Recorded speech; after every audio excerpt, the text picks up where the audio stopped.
जय हिंद, वंदे मातरम। आप सभी तमाम गुरुजनों को मेरा सुप्रभात। झारखंड सहायक अध्यापक के साथ कंधा से कंधा मिलाकर आवाज़ से आवाज़ बना करके आवाज़ बनकर उभरी पूर्व शिक्षा मंत्री डॉक्टर नीरा जादव। ये कोडरमा से विधायक हैं और इन्होंने सहायक अध्यापकों के पक्ष में आवाज़ उठा रही हैं। वेतनमान को लेकर पूर्व शिक्षा मंत्री नीरा जादव ने खोल दिया मोर्चा, कह दी बहुत बड़ी बात। वो कौन सी बात है जो बड़ी बात है और सहायक अध्यापकों के लिए क्या बोल दी? आइए जानते हैं खबर को विस्तार से। इससे पहले मैं आपसे एक छोटा सा रिक्वेस्ट करता हूँ, वीडियो को लाइक करें, शेयर करें और सब्सक्राइब करें। बीजेपी की बनाई वेतनमान की ड्राफ्टिंग लागू करे हेमंत सरकार। डॉक्टर नीरा जादव ने ये कहा कि जब बीजेपी की सरकार थी तो वेतनमान के लिए बहुत सारे तरह के पेपर और कागजात ड्राफ्ट तैयार कर लिया गया था, उसी को हेमंत सरकार लागू करे। आइए जानते हैं इन तमाम खबरों को। झुमरी तिलैया पूर्व शिक्षा मंत्री सह कोडरमा विधायक ने यह कहा कि बीजेपी सरकार ने अपने कार्यकाल में सहायक अध्यापकों को वेतनमान के साथ साथ भविष्य को सुरक्षित रखने का ड्राफ्ट तैयार किया था। कल्याण कोष को 10 करोड़ रुपया अलग किया गया था, परंतु हेमंत सरकार ने 5 वर्षों में शिक्षकों तक इसका लाभ नहीं पहुंचा पाया।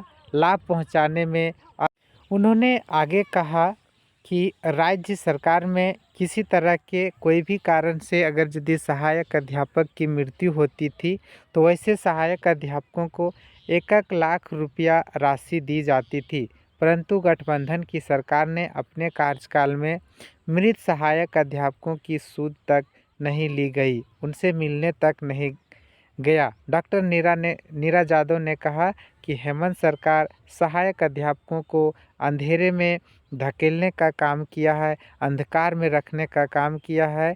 इसकी मैं घोर निंदा करती हूँ। कहने का मतलब है बंधु कि बीजेपी की सरकार में जो ड्राफ्ट भी बना था, मृत सहायक अध्यापकों को 1 लाख रुपया मिला था। ये बातें सत्य है। जो भी वीडियो को देख रहे हैं या सुन पा रहे हैं, आप भी सहमत होंगे कि इस तरह का काम हुआ था। तो डॉक्टर नीरा जादव ने कहा कि सहायक अध्यापकों को वेतनमान देना होगा। वेतनमान देने के लिए, दिलाने के लिए हर तरह से समाधान करना होगा। विधायक के बजट सत्र में जब भी बात होगी मैं आवाज़ उठाऊंगी और हर हालत में सहायक अध्यापकों को वेतनमान देने के लिए मैं सदन के अंदर और सदन के बाहर लड़ने का काम करूंगा। तो बंधु, आप जान पाएँ कि डॉक्टर नीरा जादव ने सहायक अध्यापकों के लिए क्या क्या कहा, आपने सुना। मैं डॉक्टर नीरा जादव जी से अनुरोध करता हूं कि पूर्व शिक्षा मंत्री स्वर्गीय जगन्नाथ महतो जी से सीख लेकर के आप विरोध ना करें, उनसे सीख लेकर के वर्तमान शिक्षा मंत्री रामदास सोरेन जी के साथ बैठ कर के मिल कर के आप सहायक अध्यापकों को वेतनमान कैसे मिलेगा, इससे बीच का रास्ता आप निकालने का काम करें। क्योंकि स्वर्गीय जगन्नाथ महतो जी ने बंधु तिर्की जी शिक्षा मंत्री जी को बुला करके टेबल टॉक करके सहायक अध्यापकों की भलाई के लिए 50% आकलन परीक्षा, ईपीएफ एवं तमाम जो भी चीज़ें मिला सहायक अध्यापकों को, उन्होंने सबसे विचार विमर्श लेकर के काम किया था।